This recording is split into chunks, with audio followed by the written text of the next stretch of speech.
Study IQ IAS, अब तैयारी हुई अफोर्डेबल। संदेशखाली में हुए वॉयलेंस को ज्यादा दिन नहीं बीते हुए हैं और एक सवाल इससे जुड़ा हुआ हिस्टोरिकल पर्सपेक्टिव से निकलता है दैट एक्चुअली दो गुटों के बीच में जो झड़प हुई या एक प्रकार से कहा जाए दो समुदायों के बीच में जो झड़प हुई संदेशखाली में बंगाल के 24 परगना जिले में, ये एक सवाल को जन्म देता है कि बंगाल के मुस्लिम्स का ओरिजिन कहाँ से है, बंगाल में मुस्लिम आबादी आती कब से है और क्या ये इंडिया में इस्लामाइजेशन या इस्लाम के एडवेंट से जुड़ी कोई कहानी है या इसका प्रोसेस मिडीवल या एंशिएंट इंडिया से भी चला जा रहा है।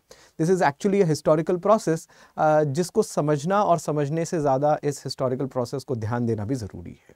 ये कोई ऐसा प्रोसेस नहीं था जहाँ पर अन्य माध्यमों की तरह कि कोई बंगाल में मुस्लिम शासक आए और फिर उन्होंने लोकल पॉपुलेशन को इस्लाम में कन्वर्ट करना शुरू किया। इतनी आसान स्टोरी नहीं है, स्टोरी में बहुत ट्विस्ट्स एंड टर्न है और पैराडॉक्स भी हैं, because Bengal ancient time period से और मिडीवल टाइम पीरियड में भी बुद्धिज़्म और हिंदुइज्म का एक बहुत ही इंपॉर्टेंट अंग रहा है। हिंदुइज्म में वो शक्ति कल्ट का अंग रहा है जहाँ पर शक्ति वर्शिप बहुत ज़्यादा हुई करती, और साथ ही साथ पाल शासकों के समय में जो latter part of ancient India में आते हैं 8th century 7th 8th century के आसपास, पाल शासकों ने वहाँ पर बुद्धिज़्म की कल्पना की या बुद्धिज़्म को प्रोपोगेट करने की कोशिश की। तो सवाल ये आता है कि फॉर द फर्स्ट टाइम क्या मिडीवल इंडिया में आप बंगाल में मुस्लिम्स को देख रहे हैं या बंगाल के मुस्लिम्स, एक जो क्वेश्चन जुड़ा हुआ है कि पाकिस्तान प्रोविंस या पाकिस्तान जब बन रहा था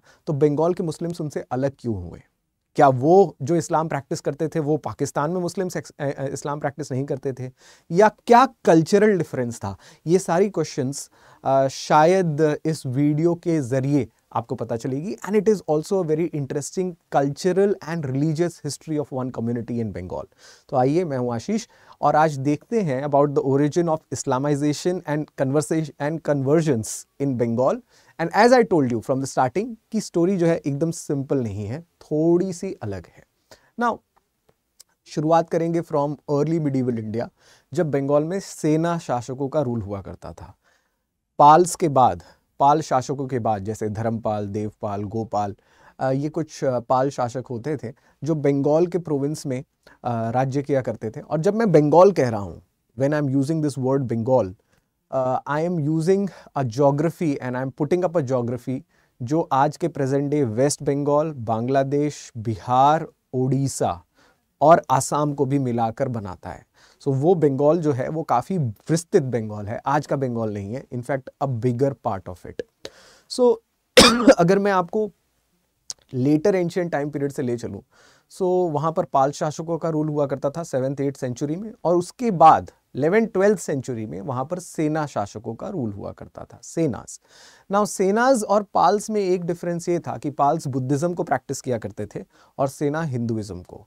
पाल्स इसलिए भी जाने जाते हैं कि उन्होंने बिहार के आज प्रेजेंट डे भागलपुर में विक्रमशिला यूनिवर्सिटी की स्थापना की। उसी तरीके से बिहार में जो उस समय बंगाल का पार्ट हुआ करता था, गुप्ताओं ने नालंदा की भी स्थापना की। ना गौर करने की बात यह है कि नालंदा यूनिवर्सिटी जो कुमारगुप्त ने स्थापित की और around 5th century AD, and Vikramshila university जो पाल ने स्थापित की, in both of these universities propagated Buddhism. तो बंगाल में बुद्धिज़्म चल रहा था। इनफैक्ट बुद्धिज़्म का प्रचार प्रसार करने बंगाल से इवन अशोक अपने बेटे और बेटी महेंद्र और संघमित्र को ताम्रलिप्ति से भेज रहे थे। फ्रॉम ताम्रलिप्ति पोर्ट जो बंगाल में है, वहाँ से वो उन्हें श्रीलंका भेज रहे थे। सो एक ज़माने से बंगाल बुद्धिज़्म और हिंदुइज्म का एक गढ़ रहा है, एक बहुत ही समृद्ध देश रहा है। सो सवाल ये आता है कि ऐसा क्या हो रहा था मिडीवल इंडिया में, that is what we have to see. और मैंने आपको कहा कि इसमें पैराडॉक्स भी है। So it's going to be an interesting story but with cliff hangers. So story ये है कि जब सेना शासकों का रूल आया बंगाल में, तो ढाका में भी उनका रूल हुआ करता था, जो आज का बांग्लादेश है। ढाका में उन्होंने ढाकेश्वरी जैसे टेम्पल्स बनाए। मैं आपको कुछ टेम्पल्स भी दिखाऊंगा जो सेना शासकों ने बनाया। लेकिन जो आखिरी सेना शासक थे लक्ष्मण सेन, उन पर खिलजियों का अटैक होता है, because almost at the same time 13th century में, जैसे ही 1204 शुरू होता है, जैसे ही इंडिया में दिल्ली सल्तनत का आगमन होता है, भारत में दिल्ली सल्तनत आती है, मोहम्मद घोरी जो है पृथ्वीराज चौहान को हराते हैं इन 1192 सेकेंड बैटल ऑफ तरेन, उसी साथ बंगाल की तरफ भी बहुत सारे टर्किश इन्वेडर्स कूच करते हैं। बंगाल की तरफ बहुत सारे टर्किश इन्वेडर्स इन्वेड करने के लिए चलते हैं, और उसमें सबसे इंपॉर्टेंट नाम आता है बख्तियार खिलजी का, कि बख्तियार खिलजी ने लक्ष्मण सेना की बंगाल में, लक्ष्मण सेना के एरिया में इन्वेजन की, नालंदा, विक्रमशिला, उदांतपुरी जैसे मॉनेस्ट्रीज को डिस्ट्रॉय किया, लाइब्रेरीज को डिस्ट्रॉय किया, और साथ ही साथ सेना वंश का या सेना डायनेस्टी का एंड किया। तो बात यह हो जाएगी सिंपल 2+2=4 कि बख्तियार खिलजी आते हैं, और उसके बाद हिंदू डायनेस्टी हो या बुद्धिस्ट डायनेस्टी हो बंगाल में वो ख़त्म होती है, और उसके बाद वहाँ के लोग जो हैं मुस्लिम कन्वर्जन्स में लग जाते हैं, या शायद हो सकता है कि प्रोसेल्टाइजिंग मिशन में भी लग जाएं, कन्वर्जन की तैयारी में लग जाएं। लेकिन जैसा कि मैंने कहा, ट्विस्ट है, पैराडॉक्स है, ऐसा नहीं था। बंगाल की स्टोरी थोड़ी सी अलग है। देखिए, पैराडॉक्स क्या है? पैराडॉक्स ये है, आयरनी ये है, और क्वेश्चन मार्क भी है आप सबके सामने, कि जो सबसे पहले मुस्लिम वहां पे जो पॉपुलेशन की गिनती होती है, फॉर द फर्स्ट टाइम ये बताया जा रहा है कि वहां पर मुस्लिम्स रह रहे हैं, बंगाल में मुस्लिम्स रह रहे हैं, वो 1630 में 2 एरियाज में बताया जाता है, नोआखली और रंगपुर। ये दोनों अब बांग्लादेश में हैं, बट 1630 में जाकर, 1630 में जाकर सबसे पहले सेंसस में आता है कि बंगाल में कोई मुस्लिम भी रह रहे हैं, सबसे पहले। इसका मतलब क्या? इसका मतलब ये कि जब से बख्तियार खिलजी, मान लीजिए उन्होंने अटैक किया, and this was the attack of 1204, 1204 से अटैक हो रहा था, 1204 से अटैक हो रहा था। Let me use a bit of another ink. तो 1204 से अगर अटैक हो रहा है बख्तियार खिलजी का, तो इतना समय कैसे लग रहा है in order to have the name of first Muslim cultivators, और वो भी किसानों का नाम दर्ज किया गया है। गौर करने की बात यह है कि 1630 में जो शासन चल रहा था वो मुगलों का था। Mughals had already established themselves in India, right? So 1630 में अगर मुगल्स आकर, और मुगल्स के भी शासन आए हुए करीबन आप समझ सकते हैं कि 60-70 साल बीत चुके होंगे। From 1526 Babur arrives in India. अगर मैं 1526 को भी एंट्री पॉइंट ना मानूं, अगर मैं अकबर को ही एंट्री पॉइंट मानता हूं, तो 1556 से भी अगर मैं मानता हूं जब से अकबर का शासन शुरू होता है, फिर भी मुगल्स के आए हुए बहुत सारे समय हो चुके थे, 50 साल से ज़्यादा हो चुका था, और फिर भी बंगाल में सबसे पहले मुस्लिम कल्टिवेटर्स का नाम 1630 में आकर मिलता है। तो इतना समय कहाँ लगा कि वहाँ पर कोई मुस्लिम कल्टिवेटर नहीं थे? ये हमारा सबसे बड़ा पैराडॉक्स है कि ऐसा क्यों हो रहा था। बहुत लोगों का जवाब ये भी हो सकता है कि सर, हो सकता है कि वहाँ पर सेंसस नहीं हुआ हो, ठीक है? तो आप निश्चित तौर पर कैसे कह सकते हैं कि 1630 में ही सबसे पहले मुसलमान वहाँ पर मिलते हैं, और वो भी कल्टिवेटर क्लास के मुसलमान मिलते हैं, जबकि रूलर्स जो थे वो मुस्लिम शासक हो रहे थे। फॉर एग्जाम्पल, बंगाल और बिहार को शेरशाह सूरी ने अपना कैपिटल बना रखा था, ससाराम से वो रूल किया करते थे। So this is not possible कि शासक जो हैं वो अफगान्स हैं, वो लोदीज हैं, वो खिलजीज हैं, और जो सब्जेक्ट्स हैं, जो प्रजा हैं, वो पूरे के पूरे हिंदूज हैं। लेकिन अमूमन ऐसा हो रहा था। शासक जो थे वो मुसलमान थे या खिलजीज थे, या मुसलमान में भी दिस वर्ड इज़ वेरी, अगर मैं कहूँ जेनेरिक शब्द है। ये एथनिसिटीज़ को नहीं बताता है, ये धर्म को बताता है। लेकिन धर्म में भी अगर आप ऐसे वर्ड यूज़ करें जैसे खिलजीज हैं, तो वो एथनिसिटी बताते हैं, वो बताते हैं कि उस व्यक्ति का, उस वंशज का ओरिजिन कहाँ से है। फॉर एग्जाम्पल, मुगलों का ओरिजिन फरगाना से है, तो ये हमें पता है बिकॉज वो तिमुरीद और चंगेज़ खान की डायनेस्टी से आते हैं। तिमूर की डायनेस्टी और चंगेज़ खान की डायनेस्टी से आते हैं, तो हमें पता है कि उनका ओरिजिन कहाँ से है। उसी तरीके से खिलजियों का नाम लेना ज़रूरी है, उसी तरीके से टर्क्स का नाम लेना ज़रूरी है। केवल मुसलमान कहने से ये काम जो है काफ़ी जेनरिक हो जाता है, ये नाम जेनरिक हो जाता है, and we do not understand processes.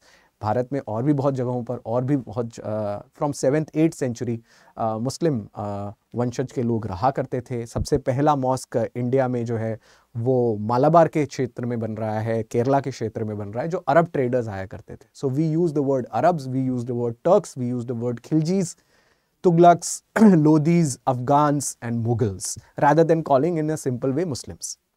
Because historical processes आप इस सब चीजों से या इन सब नामों से ज्यादा बेहतर समझते हैं.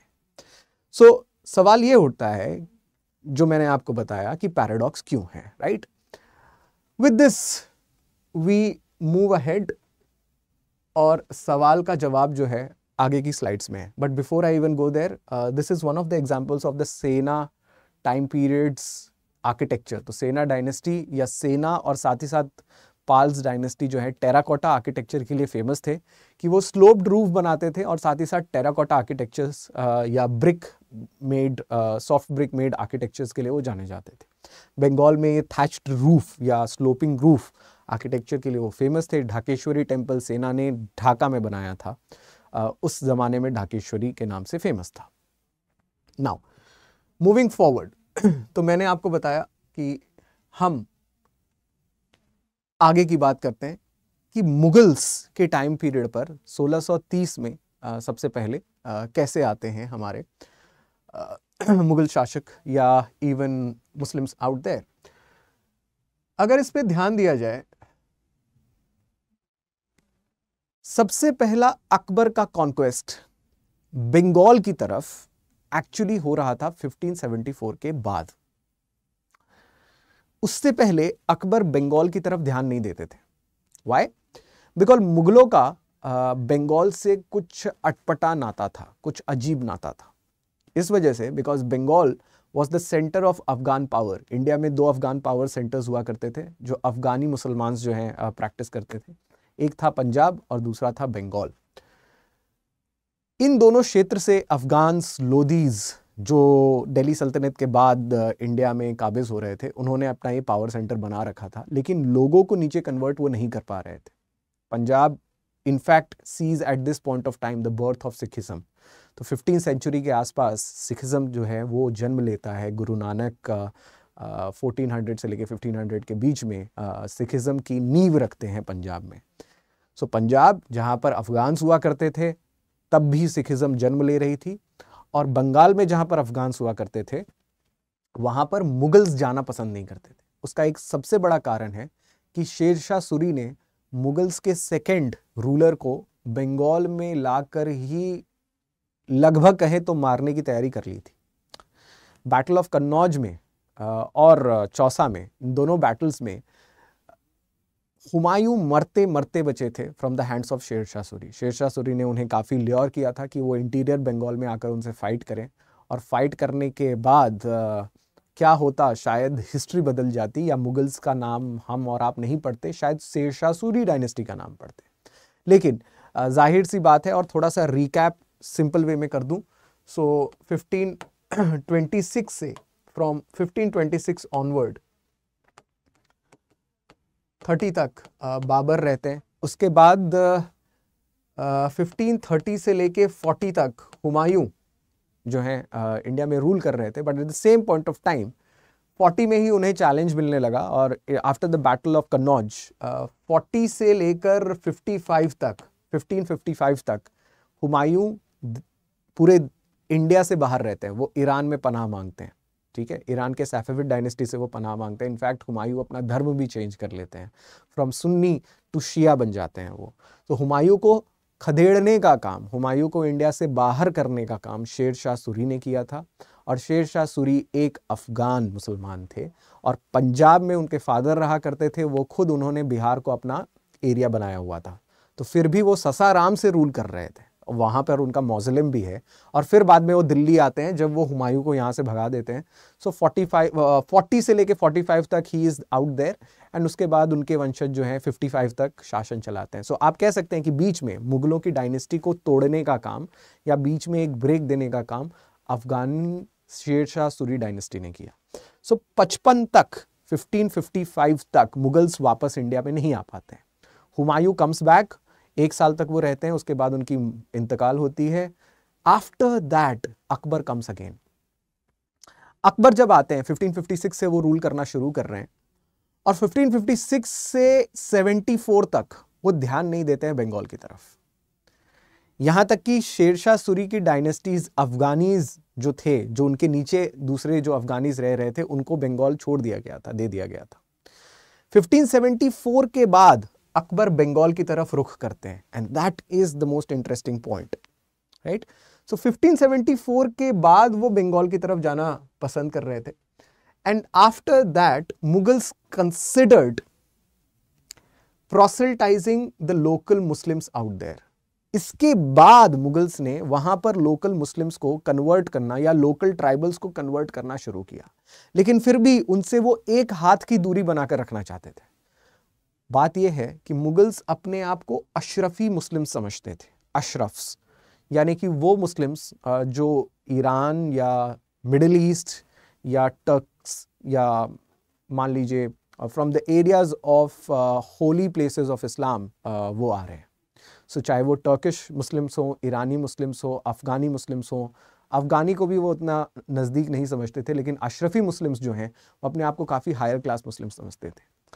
मुगलों का ये मानना था कि बंगाली मुसलमान जो होंगे या जो कन्वर्ट होकर वहाँ पर रह रहे हैं वो हमारे लायक नहीं है, वो अशरफी नहीं है, वो नॉन अशरफी मुस्लिम्स हैं। इसीलिए उनका ज़्यादा ध्यान बंगाल के लोगों को कन्वर्ट करने में कभी गया ही नहीं, पहली बात। दूसरी बात, बहुत सारे मुगल्स किताबों में, फॉर एग्जाम्पल मुगल्स के एक गवर्नर हुआ करते थे इस्लाम शाह। इस्लाम शाह जब बंगाल के गवर्नर हुआ करते थे तो उन्होंने अपने नोटिंग्स में ये दर्ज किया है कि वो बंगाल से किसी भी व्यक्ति को, पर्टिकुलरली मुस्लिम व्यक्ति को, सेना या लश्कर में शामिल नहीं करना चाहते थे। ये बड़ी ही अटपटी बात है। वो ये कहते थे कि जो मुस्लिम्स पर्टिकुलरली कल्टीवेटर क्लास चावल और मछली खाना जानता है, वो शायद भाला उठाना नहीं जानता होगा। This was considered as an effeminate trait. चावल खाना नॉर्थ इंडियन ट्रेडिशन का, पंजाब के ट्रेडिशन का या दिल्ली के ट्रेडिशन का पार्ट नहीं हुआ करता था, और ना ही ये फरगाना के ट्रेडिशंस का पार्ट हुआ करता था। वो सख्त अनाज खाने के आदी हुआ करते थे, जैसे रोटी एक्सेट्रा।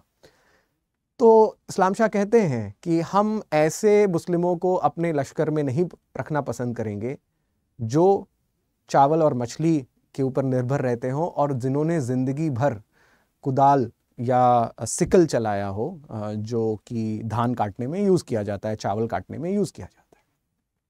वो एक तरीके से बंगाल के मुस्लिमों को नीचा दिखा रहे थे और उन्हें स्टेट स्ट्रक्चर से दूर रख रहे थे। ये बात बड़ी सोचने की है कि स्टेट स्ट्रक्चर में सबसे ऊपर मुगल्स में हिंदूज हुआ करते थे, पर्टिकुलरली राजपूत हुआ करते थे, जाट्स हुआ करते थे, जो मुगल पर्टिकुलरली अकबर के टाइम पे बहुत ही इंपॉर्टेंट रोल अदा कर रहे थे, जैसे मान सिंह हो और उसके बाद में जय सिंह हो। बट बंगाली मुसलमान को इसके लायक भी नहीं समझा गया था कि वो एक सोल्जर का भी काम कर सके मुगल लश्कर में। So this was the first instance, ये हिस्टोरिकली रिकॉर्ड किया गया कि क्यों मुगल्स बंगाली मुसलमानों से दूर रहना चाहते थे या उन्हें एक वन हैंड अप्रोच रखना चाहते थे। तो बात यह आ रही है कि अब कन्वर्जन शुरू हो रहे हैं, लेकिन वहां के लोकल लोगों को अगर कन्वर्ट भी किया जा रहा है तो उतनी तवज्जो नहीं दी जा रही है। ठीक है, इसका रीजन भी क्या है? That is why I have used the word कि why Mughals ignored Bengal first and then the Bengali Muslims later. बाद में बात आती है अबाउट मुगल्स एंड बंगाल की, कि कुछ तो करार था मुगल्स और बंगाल्स के बीच में, जहां पर आप सबसे पहले मुस्लिमों को देखना शुरू करते हैं बंगाल में। और जैसे कि मैंने आपको कहा, प्लीज पे अटेंशन ज्योग्राफी पे, कि अब जब मैं बंगाल बार कर रहा हूं तो बंगाल का मतलब यह है कि आज का असम, आज का वेस्ट बंगाल, आज का बांग्लादेश, आज की उड़ीसा और बिहार, ये सारे रीजन को मिलाकर मैं बंगाल कह रहा हूं। तो Bengal was always away from Mughals because of Afghans, ये चीज हम लोग ने देखी। और Mughals wanted to impose Ashrafi lineage in Bengal, ये भी हम लोगों ने देखा। लोकल पॉपुलेशन को बिना डिस्टर्ब किए हुए वो अशरफी लोगों को लाना चाहते थे, यानी कि लोकल पॉपुलेशन को वो कन्वर्ट नहीं कर रहे थे। ये सबसे अलग नजरिया था मुगल्स का। वो चाहते नहीं थे कि बंगाल में रहने वाले हिंदूज जो हैं वो मुस्लिम्स में कन्वर्ट हो जाए, अगर वहाँ के ट्राइबल्स कन्वर्ट हो रहे हैं तो ठीक है, नहीं तो बाहर से अशरफी मुस्लिम आएंगे, नॉर्थ इंडिया से अशरफी मुस्लिम्स आएंगे और वो वहाँ पर रहेंगे। लेकिन वहाँ के लोकल पॉपुलेशन इस लायक नहीं समझे जाते थे कि वो मुस्लिमों में कन्वर्ट किए जाए। Then what was Akbar's word? एक वाकिया है अबुल फजल की किताब आईने अकबरी में। Abul Fazl was one of the courtier of Akbar और उन्होंने किताब लिखी अकबरनामा, आईने अकबरी उसका पार्ट है। अकबर के बहुत सारे डिसीजंस को अबुल फजल बताते हैं और अकबर की जीवनी भी बताते हैं उस किताब में। आईने अकबरी और अकबरनामा का बहुत बार ट्रांसलेशन हो चुका है, बहुत बार मैन्युस्क्रिप्ट्स भी दी जा चुकी हैं। ये क्वेश्चन कई बार यूपीएससी में भी आ चुका है। अबुल फजल, बदायूनी, खाने खाना, ये सारे कोर्टियर्स हुआ करते थे अकबर के और इनके ऊपर इन्होंने जो किताबें लिखी एक्सेट्रा, इनके ऊपर यूपीएससी काफ़ी बार क्वेश्चन पूछ चुकी है। सो एक्चुअली अकबर एक अपनी जबान दे रहे थे टू द मुगल्स, मुगल्स के तरफ से बंगाल की पॉपुलेशन को। वो जबान क्या था? वो जबान पता चलती है एक पेज में which is called as the incident between Shikdar of Narayangarh and the Mughals.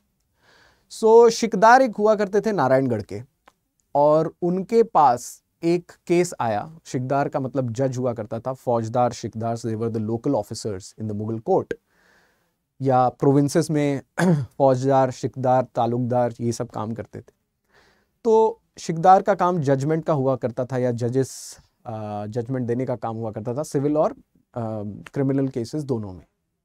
तो शिकदार साहब ने एक मुस्लिम व्यक्ति को पकड़ा और उस मुस्लिम व्यक्ति का जुर्म ये था कि उन्होंने एक हिंदू गांव में जाकर, नारायणगढ़ के वहां पर जाकर एक मोर को, एक पिकॉक को उन्होंने पकड़कर मार दिया और फिर खा भी लिया। शिकदार के पास ये केस पहुंचा, उस व्यक्ति को एप्रीहेंड किया गया, अरेस्ट किया गया और उस व्यक्ति को खड़ा कर शिकदार उससे कुछ बात कर रहे थे जो अबुल फजल नोट करते हैं।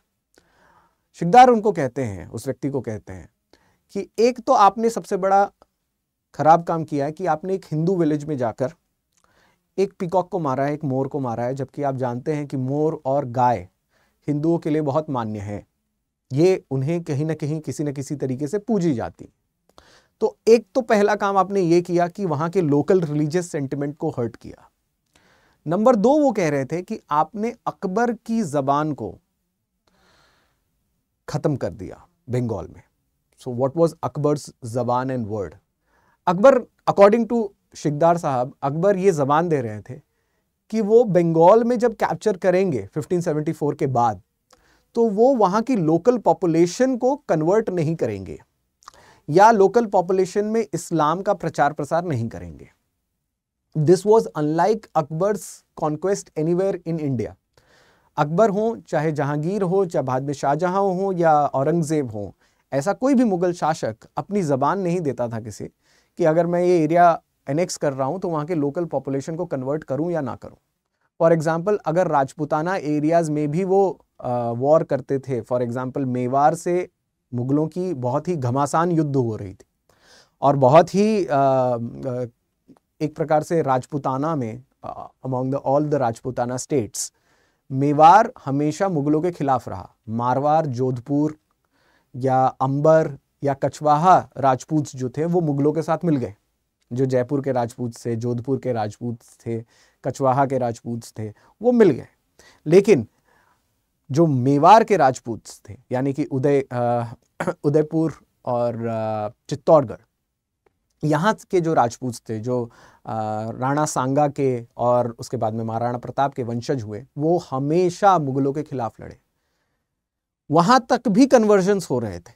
तो ऐसा नहीं था कि राजपूताना में कन्वर्जन्स नहीं हुए, वहां पर भी कन्वर्जन्स हो रहे थे। लेकिन अकबर ने ये वर्ड बंगाल में क्यों दी, जो शिकदार कह रहे हैं? सो शिकदार कह रहे हैं कि अकबर ने ये वर्ड दी है, अकबर ने ये अपनी जबान दी है कि वहाँ के लोकल पॉपुलेशन के रिलीजन के साथ और वहाँ के लोकल पॉपुलेशन के धार्मिक संवेदनाओं को चोट नहीं पहुंचाई जाएगी। और आपने लगभग वही किया है और अकबर के ज़बान को आपने झूठा करार दिया है, इसलिए आपको सजाए मौत या और भी बहुत सारे दफ़ाए उस पर लगाई गई। and this was recorded in Abul Fazl's Aine Akbari. ऐसा हो क्यों रहा था कि क्या अकबर नहीं चाहते थे कि वहां के लोगों को कन्वर्ट किया जाए? एक कारण मैंने आपको बताया कि शिकदार की ये कहानी, और साथ ही साथ दूसरी चीज कि मुगल्स अच्छा नहीं मानते थे वहां के लोकल बंगाली पॉपुलेशन को कि वो इवन आर्मी में भी रह पाए।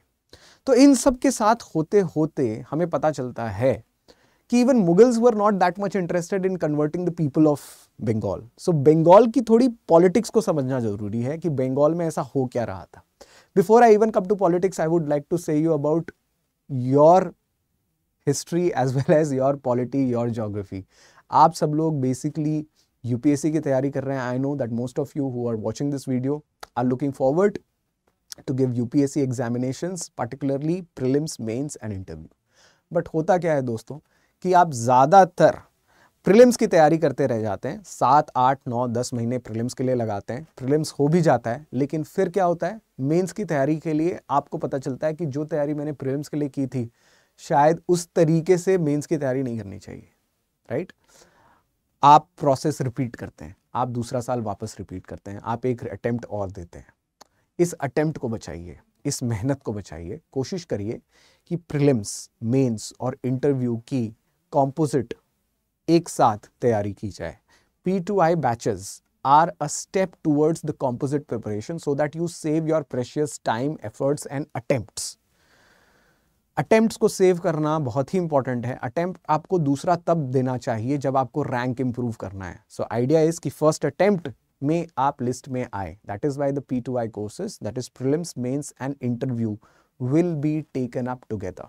ठीक है, प्रीलिम्स की तैयारी तो आप हमारे साथ ऑनलाइन मोड में करेंगे ही करेंगे, बट मेंस की तैयारी जैसे ही आपकी प्रीलिम्स क्लियर होती है, आप मेंस की तैयारी वापस हमारे साथ ऑफलाइन मोड में 4 महीने की रिगरस तैयारी करेंगे। It will be covered in an offline section. So हमारे पास गुरुग्राम में हमारे सेंटर में आकर आप करेंगे at no added cost. So your lodging, boarding, staying etcetera everything will be covered in the same cost provided you use the code Ash life. आप जब कोर्स लेने जा रहे हैं तो आप ये कोड यूज करेंगे। This is the coupon code which will be asked to you. आप चाहे P2I के कोर्सेज ले रहे हो या आप ऑप्शनल के कोर्सेज ले रहे हो, और even you are taking courses just for prelims और जुडिशरी के ले रहे हो, स्टडी IQ की सारी कोर्सेज में, सारे सेक्शंस में ये कोड अवेलेबल होगा। Use this faculty code to get the maximum discount. इसके अलावा मैक्सिमम डिस्काउंट आपको और कहीं नहीं मिलेगा। So use this code, take the maximum discount. The idea is to ensure quality education के साथ अफोर्डेबिलिटी भी मेंटेन रहे, राइट? आप अफोर्डेबल तरीके से आराम से दिल्ली आए बगैर पढ़ाई कर सके, और जब आपको दिल्ली आना है तो आप इंटरव्यू का टिकट अपने साथ में हाथ में लेके आए, मेंस का टिकट अपने साथ में हाथ में लेके आए, और फिर शिद्दत से अच्छे से तैयारी कर सके, right? So don't make the mistake that every other aspirant makes. Don't repeat your attempts unnecessarily. Prelims, mains और इंटरव्यू की तैयारी एक साथ मुकम्मल तौर पर होनी चाहिए, right? So more about that at the end of the lecture. I will come to the course. It is starting from 26th of Feb itself, right? So don't waste much time. Take admissions as soon as possible. Use the code ASHLIVE to get the maximum discount. आगे बढ़ते हैं। मैंने आपको बताया कि बंगाल की polity और बंगाल के ज्योग्राफी को समझना इंपॉर्टेंट है, कि बार बार मैं बंगाल जो कह रहा हूं वो बंगाल है क्या। आप देख रहे हैं the map of united Bengal in 1905। 1905 में ब्रिटिशर्स ने बंगाल को डिवाइड कर दिया था, ये सब लोग जानते हैं। मॉडर्न इंडियन हिस्ट्री में आप पढ़ेंगे कि बंगाल का विभाजन हुआ था at the hands of Lord Curzon. So Lord Nathaniel Curzon इसको डिवाइड कर रहे थे। ये जो वेस्टर्न साइड आप देख रहे हैं, जो ज्यादातर पिंक में है और ग्रीन में है, इसको ऐसे डिवाइड किया गया कि यहां पर मैक्सिमम हिंदू पॉपुलेशन रहे, जो कि पहले से रह रही थी, और जो ईस्टर्न पार्ट है, जो आप ब्लू में देख रहे हैं और वॉयलेट में देख रहे हैं, ये ज्यादातर मुस्लिम पॉपुलेशन के हाथ में रहे। टोटल पॉपुलेशन बंगाल का उस समय माना जाता था at around 78 million. 78 million. Britishers की प्रोविंसेस में शायद सबसे बड़ा पॉपुलेशन रखने वाली प्रोविंस बंगाल प्रोविंस हुआ करती थी। और ब्रिटिशर्स ने हालांकि ये विभाजन कम्युनल लाइंस पे किया था, लेकिन उन्होंने एक एक्सक्यूज दिया। उन्होंने कहा कि नहीं नहीं सर, हम हिंदूज और मुस्लिम डायनेस्टीज या हिंदूज और मुस्लिम पॉपुलेशन में नहीं विभाजन कर रहे हैं, हम तो इसलिए विभाजन कर रहे हैं बिकॉज इतना बड़ा प्रांत है, इतना बड़ा प्रोविंस है, इसे हम एडमिनिस्टर कैसे करेंगे, तो चलो इसको डिवाइड कर देते। इस समय भी बंगाल में आसाम आया करता था, तो आप समझ सकते हैं कि बंगाल प्रोविंस कितना बड़ा था। तो आज का प्रेजेंट डे बंगाल आता था, बिहार आता था, उड़ीसा के पार्ट्स आते थे, और फिर उसके बाद आसाम आता था, some parts of even Arunachal, Assam valley, the present whole day of Bangladesh. So पूरा का पूरा बांग्लादेश आता था, और इस प्रोविंस को उन्होंने डिवाइड कर दिया। तो चलो ये समझ में आता है। आज का ये बंगाल है, दिस पार्ट, ये जो आप मैप देख रहे हैं ये आज का बंगाल है। आप देख सकते हैं कि आज का हमारा west Bengal. So districts like 24 Pargana, south 24 Pargana, Midnapore, Paschim Midnapore, Jhargram, Bankura, Purulia, Birbhum, Murshidabad, Malda, यहाँ तक कि ये कवर करता है till the area of Sikkim. तो नॉर्दर्न बेल्ट को भी कवर करता है। तो बहुत सारे लोगों को ये क्वेश्चन रहता है कि सिक्किम और दार्जिलिंग, जहाँ पर बंगालीज रहते भी नहीं हैं, तो वो पार्ट बंगाल में क्यों है? वो पार्ट इसलिए है बिकॉज ब्रिटिशर्स के टाइम पीरियड से ही वो पार्ट बंगाल में था। ठीक है, सिक्किम बाद में आता है इंडिया में, 1973 में आता है सिक्किम। तो ये जो ऊपर वाला पार्ट है, ठीक है, दार्जिलिंग का, इनफैक्ट दार्जिलिंग में काफ़ी सेशन की भूमिका रहती है कि दार्जिलिंग वेस्ट बंगाल से अलग बहुत पहले से होना चाहता था, लेकिन दार्जिलिंग में बहुत ज़्यादा लोकल सेल्फ गवर्नमेंट को स्ट्रॉन्ग किया गया है और वो अभी भी साथ में है। But anyways, this is our present day Bengal और आवर वेस्ट बंगाल। और जैसे ही आप साइड में देखते हैं, ये है हमारा बांग्लादेश, हमारा मतलब हमारे पड़ोसी बांग्लादेश के। यहाँ पर खुलना है, बारिसाल है, ढाका है, राजशाही है, मायमनसिंह है, सिलहट डिवीजन है, और फिर चित्तगोंग है। यानी कि ये सटता है म्यांमार से और इवन इंडिया के त्रिपुरा से भी और इंडिया के मेघालय से भी। तो इतना बड़ा बांग्लादेश, तीनों तरफ से इंडिया से घिरा हुआ, तीनों तरफ से, ऊपर से मेघालय, असम, साइड से वेस्ट बंगाल, उस साइड से त्रिपुरा और Myanmar. So this much big area of West Bengal. ये तीनों एरिया मिलाकर बंगाल बन रहे हैं, और यही आपको थोड़ा सा समझना है, और मुझे भी आपको ये समझाना है कि मुस्लिम्स आते कहाँ से हैं। बिकॉज 1905 में आपने अचानक देखा कि वेस्ट बंगाल में हिंदूज रह रहे हैं, ईस्ट बंगाल में मुस्लिम्स रह रहे हैं। 1630 से मुगल्स वहाँ पर मुस्लिमों को लाना शुरू कर रहे हैं। तो अचानक ये बीच का टाइम कैसे आया कि इतने सारे मुस्लिम्स पॉपुलेशन जो है स्ट्रांगली वहाँ पर आ गए? जबकि वेस्ट बंगाल ही एरिया हुआ करता था। West Bengal was the only populated area. East Bengal में कोई जाता भी नहीं था, राइट? तो ऐसा कैसे हुआ?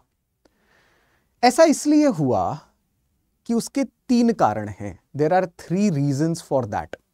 Okay, let us see the first reason. जो सबसे पहला रीजन है वो है the rainfall difference between the west Bengal and east Bengal. जी हाँ, and this is indeed a geographical region. बहुत ही अच्छा रीजन है ये तीनों रीजंस अपने आप में पॉलिटी के ही नहीं, ज्योग्राफी के रीजंस को भी बताते हैं। How geography shapes our present day politics and demography. So West Bengal में जो रेनफॉल होती है वो अमूमन ऑन एन एवरेज 50 इंचेस की होती है। लेकिन जैसे ही आप ईस्ट बंगाल जाएंगे और ईस्ट बंगाल डीपर डिविजन्स में जाएंगे, मतलब ईस्ट बंगाल आप शुरू कर रहे हैं, वेस्ट बंगाल में आप रह रहे हैं, ठीक है, तो पुरुलिया में या बांकुरा में, वर्धमान में या नाडिया में, इन सब जगहों पर आप जाएंगे तो 50 इंच के आसपास की आपको रेनफॉल मिलेगी। लेकिन जैसे ही आप और इस तरफ जा रहे हैं, यानी कि आप ईस्टर्न साइड और जाना शुरू करेंगे टुवर्ड्स द ईस्ट, सिलहट में आते आते तक, सिलहट, मायमनसिंह, राजशाही डिविजन्स, इन सब जगहों पर आते आते तक यहां पे रेनफॉल होती है 150 इंचेस की। इतना ज्यादा डिफरेंस है, ओके, इतना ज्यादा रेनफॉल कि यहां पर अराउंड 50 और बांग्लादेश में घुसते ही अराउंड 150। ज्यादा बारिश हो रही है तो आप बोलेंगे सर इससे क्या है? इसका एक ज्योग्राफिकल रीजन है, बहुत सिंपल ज्योग्राफिकल रीजन है कि आप समझिए, इफ दिस इज इंडिया, तो इंडिया में जैसे ही साउथ वेस्टर्न मानसून विंड्स आते हैं, राइट, तो साउथ वेस्टर्न मानसून विंड्स ऐसे एंटर कर रहे होते हैं, ठीक है, इस तरीके से वो आते हैं।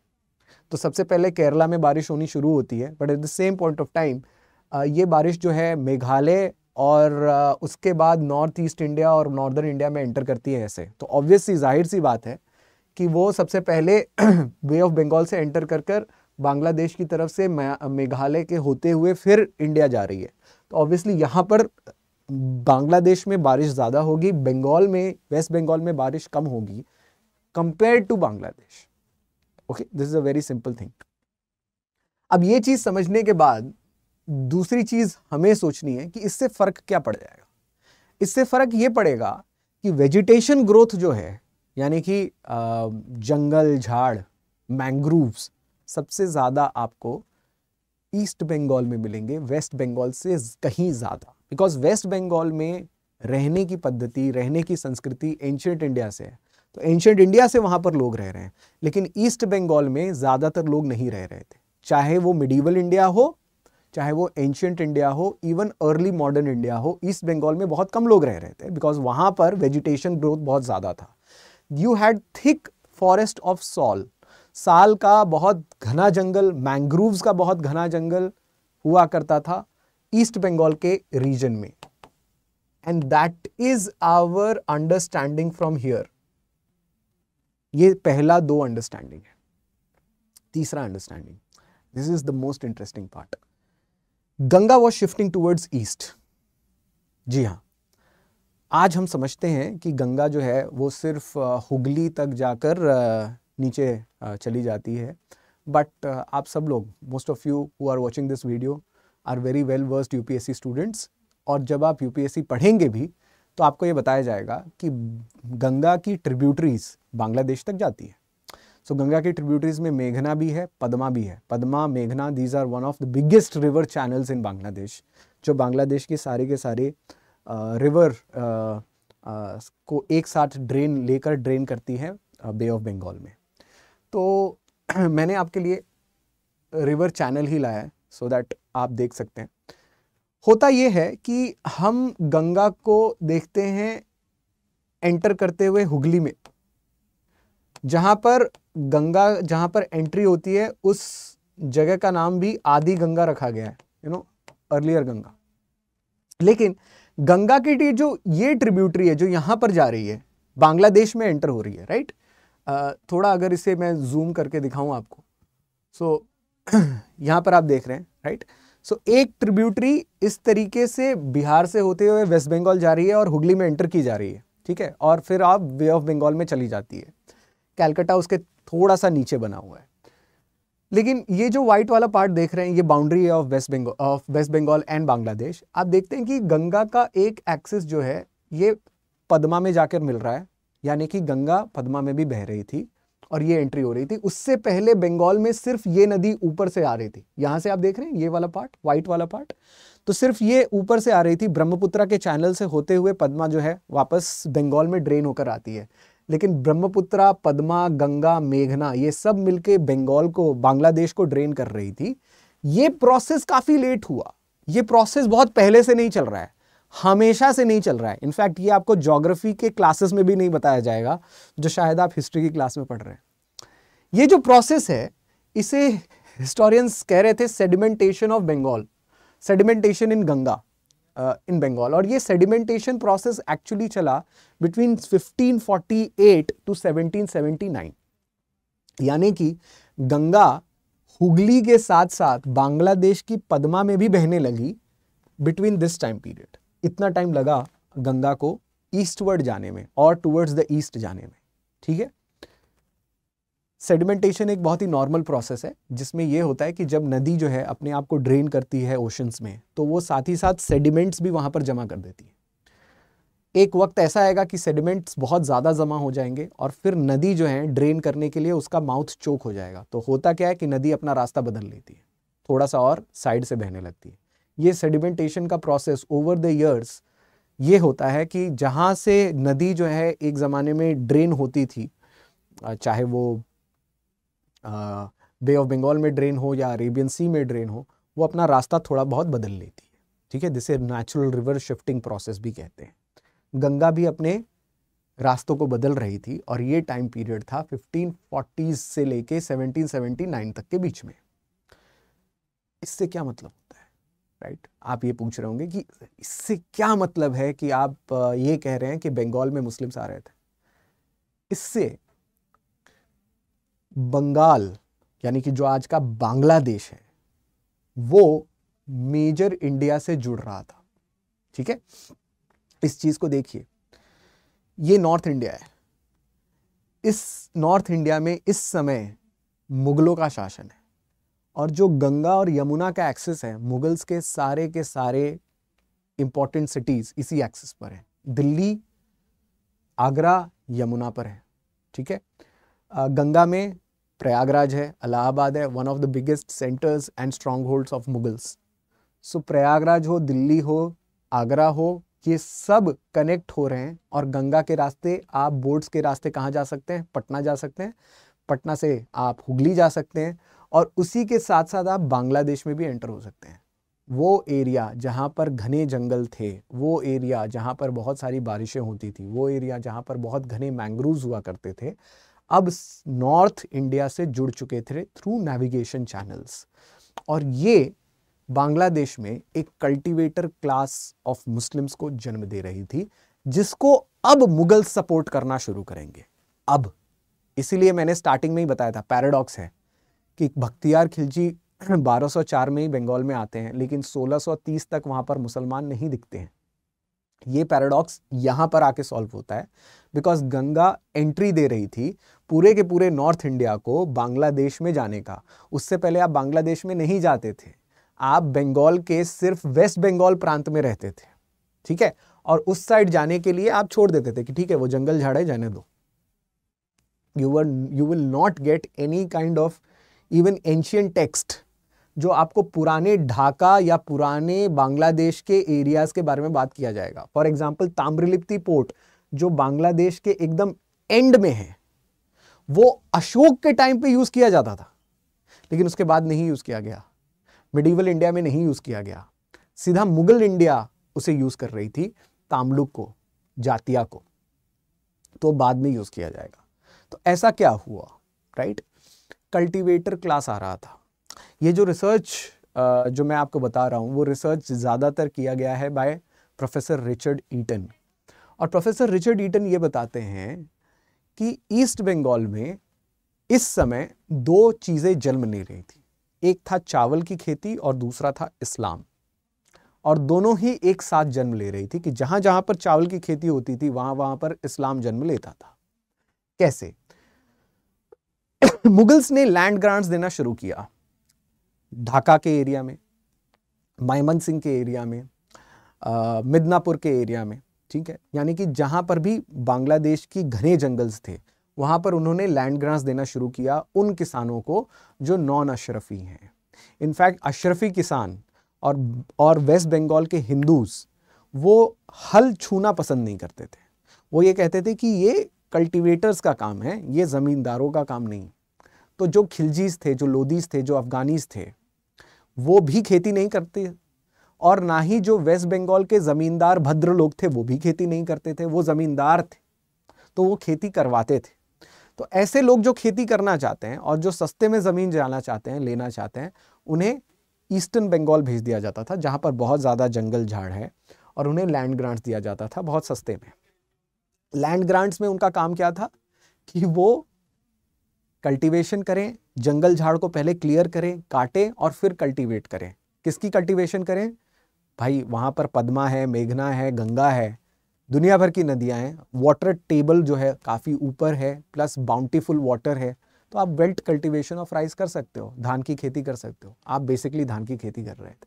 सो land grants was often accompanied by mosque building, कि आपको लैंड ग्रांट दे दिया है, ठीक है, आपको एक खेती दे दी है, उस एरिया को आपने क्लियर किया। अब उस एरिया को हैबिटेबल बनाने के लिए आप क्या करेंगे? आप मॉस्क बना देंगे। तो आपने बीच में एक मॉस्क बना दिया, एक मस्जिद बना दी। मस्जिद कोई बड़ी सी नहीं बनती थी, बिकॉज वो काफ़ी गरीब किसान हुआ करते थे, गरीब मुसलमान हुआ करते थे जो ये खेती करते थे। तो बैम्बूज की मॉस्क बनती थी, बैम्बूज थैच्ड रूफ की मॉस्क बनती थी, और उसके आसपास फील्ड्स हुआ करते थे। तो बीच में मॉस्क और उसके आसपास फील्ड्स, बीच में मॉस्क उसके आसपास फील्ड, और ये सारी फील्ड्स आपको ज़्यादातर दिखेंगी राइस की। एक और इंडस्ट्री इसके साथ आ रही थी और वो थी sugar making, sorry paper making industry. The words like कागज, मुगल्स की सबसे बड़ी पेपर मेकिंग इंडस्ट्री जो है वो इसी जगह से आ रही है, ओके, बंगाल से ही आ रही है और इसी टाइम पर भी आ रही थी। तो कागज, कलम, जो आप ये शब्द यूज करते हैं, ये सारे के सारे शब्द जो हैं मुगल इंडिया से आ रहे हैं, बिकॉज एक सबसे बड़ी बैम्बू पल्प से बनने वाली पेपर मेकिंग इंडस्ट्री का जन्म इंडिया में मुगल्स कर रहे थे और वो जन्म बांग्लादेश से हो रहा था, आज के प्रेजेंट ईस्टर्न बंगाल से हो रहा था। So this was happening, okay, on top of that. लेकिन जैसे कि मैंने आपको कहा, बांग्लादेश में या बंगाल में, क्योंकि उस जमाने में तो बांग्लादेश था नहीं, तो बंगाल में जो इस्लाम प्रैक्टिस की जा रही थी वो वैसी इस्लाम नहीं थी जो बाकी के देश में प्रैक्टिस की जा रही थी। इसका कारण क्या है? इसका कारण ये है कि बंगाल में जो मुसलमान थे वो अशरफी मुसलमान नहीं थे। वो मुसलमान थे जिन्हें ट्राइबल्स को कन्वर्ट करके भेजा गया, या बहुत लोअर क्लास या लोअर कास्ट हिंदूज थे जो शायद कन्वर्ट होना चाहते थे, so that they could get land grants, कि आप कन्वर्ट हो गए तो आपको लैंड ग्रांट मिल जाएगा, आपको ज़मीन मिल जाएगी, आप खेती कर सकते हैं। तो एक तो नॉर्थ इंडियन मुगल मुस्लिम्स ने भी उन्हें अपने धर्म में वेलकम नहीं किया, बिकॉज वो एक रेशियल सेग्रीगेशन मेंटेन कर रहे थे कि आप अशरफी नहीं हो, आप दूर रहो। तो वेस्ट बंगाल या आज के प्रेजेंट डे वेस्ट बंगाल और बांग्लादेश के जो मुस्लिम्स हैं, उन्होंने इस्लाम को थोड़ा सा अलग प्रैक्टिस करने की शुरुआत की, जिसको कहते हैं कल्टिक इस्लाम, यानी कि एक कल्ट के पीछे इस्लाम था, कि the cults of pirs and Shaikhzadas increased in present day Bangladesh and west Bengal. तो वहां के मुसलमान अल्लाह के साथ साथ एक पीर को मानना बहुत जरूरी समझते थे, कि एक कोई लोकल पीर होगा, एक कोई लोकल गुरु होंगे, शायद जिनकी मज़ार होगी, और उस मज़ार के आसपास जो है फील्ड्स होंगे, और उन्होंने भी कोई ना कोई ऐसा काम किया होगा जो उन्हें प्रेरणा दे रहा हो या लोकल कल्टीवेटर्स को प्रेरणा दे रहा हो। ये बात हमें कैसे पता चलती है? फॉर एग्जाम्पल, एक किताब है शेख सा बुद्धोया, शेखा सा बुद्धोया, मीन्स ये एक जिसे कहें मंगलचरण की ट्रेडिशन वाली किताब है। मंगलचरण एक पोइट्री का ट्रेडिशन हुआ करता था बंगाल में, जहाँ पर शक्ति और शक्ति के साथ साथ शिव की पोएम्स लिखे जाते थे, और मंगलचरण के हिसाब से ही शेखासु बुद्धया जो है वो एक किताब लिखी गई, एक पोएम लिखा गया अबाउट वन पीर शेख जलालुद्दीन तबरेज़ी। तो शेख जलालुद्दीन तबरेज़ी, जिसकी पट्टचित्र पे या पट्टा पे स्क्रोल मैं यहाँ पर आपको दिखा रहा हूँ, this is very interesting thing, because आप देख सकते हैं कि चंडी की पूजा जो होती है, दुर्गा की पूजा जो होती है बंगाल में, इसी प्रकार के शेर के ऊपर रख के होती है। तो मुस्लिम्स भी उस चीज़ से प्रभावित होकर अपने पीर की पूजा जो है उसी प्रकार के शेर के ऊपर रखकर कर रहे थे। So this was a purely Islamic text. But इस कहानी में क्या है? इस कहानी में यह है कि शेख जलालुद्दीन तबरेज़ी जो है वो लक्ष्मण सेना के पास में आए। लक्ष्मण सेना जो 1204 में सेना डायनेस्टी के लास्ट सेना रूलर के तौर पर हुए, और वो गंगा पर चलकर आते हैं, मतलब उनके मिस्टिकल पावर को बताया जा रहा है। वो गंगा पर चलकर आते हैं,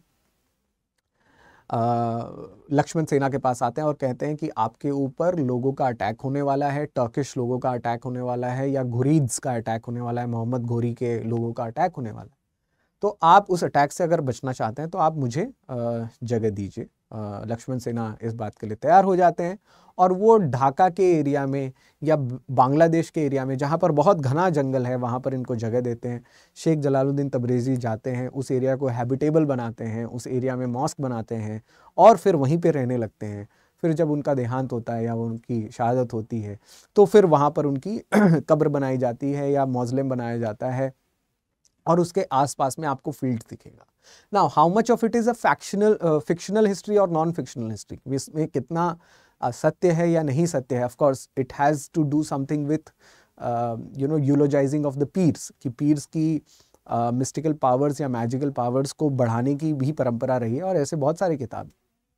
लेकिन इससे आपको ये पता चलता है कि वहाँ की जो कल्टीवेटर क्लास थी बांग्लादेश की, या आज के प्रेजेंट डे बांग्लादेश की या बंगाल की कल्टीवेटर क्लास थी, वो ऐसे पीर्स को पूजने में ज़्यादा इंटरेस्टेड थी as compare to the main Islam which is followed in Sunni sect in India, जहाँ पर ज़्यादातर देखिए पीर्स और मुरीद की कहानी जो है वो सूफीस्ट इस्लाम में होती है, सूफिज़म में होती है। जो शरीयत वाले इस्लाम को मानते हैं वो सूफिस्ट को भी उतना नहीं मानते हैं, वो सूफिज्म को भी इस्लाम के खिलाफ जाने वाले कल्ट के तौर पर मानते हैं। तो जो ट्रेडिशन ऑफ पीर्स है और मुरीद है, उन्हें कहा जाता था इस्लाम में बेशारा, यानी कि शरीयत के बाहर जाकर काम करने वाले लोग, ठीक है, कि जो शरीयत के हिसाब से किसी व्यक्ति की पूजा नहीं हो सकती इस्लाम में। लेकिन सूफिज़म में पीर्स की बहुत ज़्यादा नुमाइश होती है, पीर और मुरीद का ट्रेडिशन होता है।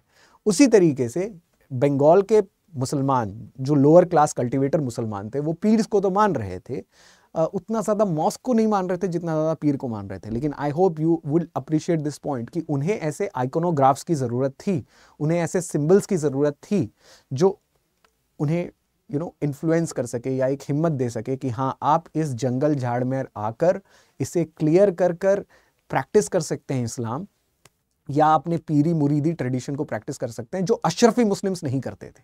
और ये कल्चरल डिस्कनेक्ट बंगाल के मुसलमान और इंडिया के अन्य मुसलमानों के बीच में हमेशा रह गया। अब आते हैं मॉडर्न टाइम पीरियड पे, cut to the modern time period. आप सब जानते हैं कि बांग्लादेश लिबरेशन वॉर हुआ 1971 में। बांग्लादेश लिबरेशन वॉर भी पाकिस्तान की एक बड़ी गलती की वजह से हुआ कि वो बांग्लादेश के मुसलमान और पाकिस्तान के मुसलमान को एक समझते थे। I always say it in my class that religion is not a dividing force in India. People wear culture on their sleeves and not religion. हमें ये लगता है कि रिलीजन ही सबसे बड़ा एक डिवाइडिंग फोर्स है, लेकिन ऐसा नहीं है। भारत में कल्चर सबसे इम्पॉर्टेंट है।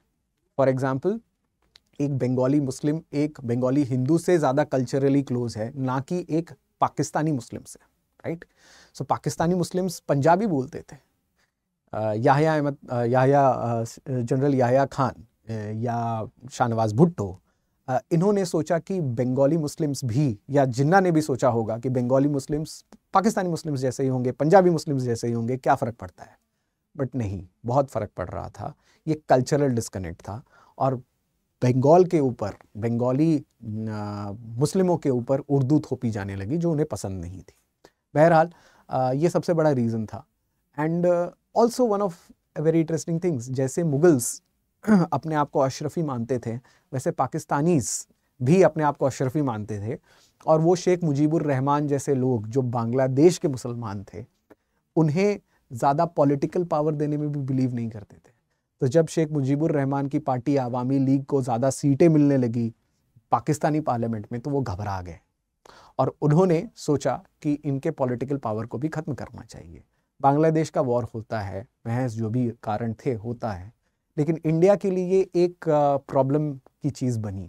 प्रॉब्लम की चीज़ इसलिए नहीं बनी कि पाकिस्तान अलग हो गया, हमारे लिए एक अच्छी बात थी that we were able to cut the fallacy of Islamic nationalism और the fallacy of Pakistani nationalism, कि पाकिस्तान जो है वो मुसलमानों के लिए बन रहा था। और ये एक धारणा को ही बांग्लादेश के क्रिएशन ने रद्द कर दिया कि जिन्ना मुसलमान के नाम पर बांग्लादेश के साथ भी न्याय नहीं कर पाए। ऑपरेशन सर्चलाइट जो पाकिस्तानी जनरल याह्या खान के अंदर हुआ, वहाँ पर एक रात में 70,000 मुसलमानों को ही मार दिया जाता है अलॉन्ग विथ हिंदूज। तो ये धारणा तो बिल्कुल गलत हो गई। लेकिन हमारे लिए प्रॉब्लम ये हुई कि हमारे पास 1 करोड़ से ज़्यादा रेफ्यूजीज़ वेस्ट बंगाल में, आसाम में, त्रिपुरा में एंटर कर गए बांग्लादेश के साथ से। सो ईस्ट पाकिस्तान के तरफ से मार्च के महीने में 1971 ऑपरेशन सर्चलाइट होती है और वहाँ से मास रेफ्यूजीज़ हमारे वेस्ट बंगाल में, त्रिपुरा में, आसाम में एंटर करते हैं। हमें रेफ्यूजीज़ को शरण देनी थी बिकॉज वहाँ पर एथनिक क्लींजिंग हो रही थी, अत्याचार हो रहा था, मास मर्डर्स, रेप्स हो रहे थे। इंडिया कुड नॉट से नो टू द रेफ्यूजीज़। अब ये रेफ्यूजी क्राइसिस जो है हमारे लिए एक प्रॉब्लम बनी, डेमोग्राफिक क्राइसिस बना, जिसके वजह से आप देखते हैं कि CAA का जो एक्सरसाइज हो रहा था बंगाल में, वहाँ पर भी और आसाम में, वहाँ पर भी जो पॉइंट रखा गया सीए के एक्सरसाइज का कि कब से देखा जाएगा कि बाहर से लोग आए हैं, वो 1971 से देखा गया था।